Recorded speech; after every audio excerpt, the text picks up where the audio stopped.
In the dim confines of a small, unremarkable town, life ebbed slowly for young Timothy Miller.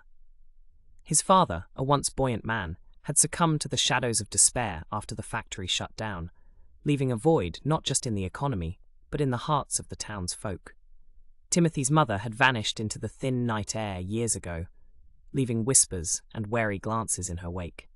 Now 17, Timothy had grown accustomed to the empty echoes in their dilapidated home, where the wind often carried more warmth than the conversations at the dinner table.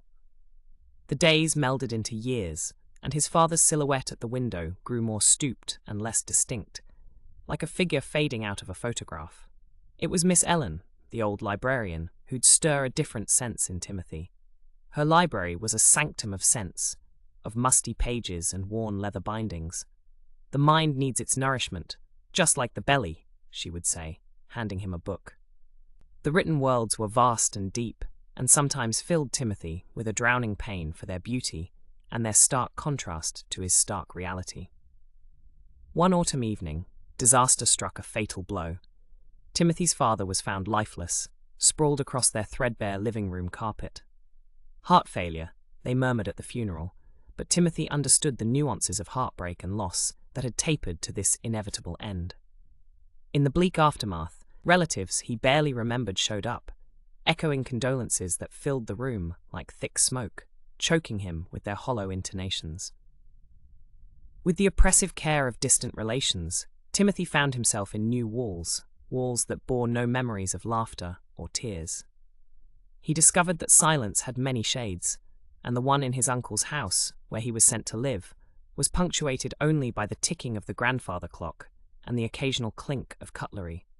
School became a surreal parade of days. Faces blurred into indistinct shapes, and voices seemed muffled by an invisible barrier he couldn't breach. His retreat was into books, each page a life raft keeping him afloat in a sea of ennui. It was during one of these escapes into a book beneath the ancient oak in the schoolyard that Sarah approached him.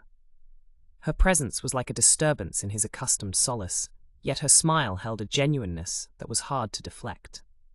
"Quiet reading, huh?" she said, her voice a soft intrusion. "It often seems like you're in some faraway world. Mind if I visit?" Conversations with Sarah began to punctuate Timothy's days. She shared her own tales of subtle woes. A father too caught in the webs of corporate climb, and a mother whose fixation on social appearances left little room for real emotions. Together they shared whispered dreams and silent understandings, their companionship blossoming quietly like a rare midwinter bloom.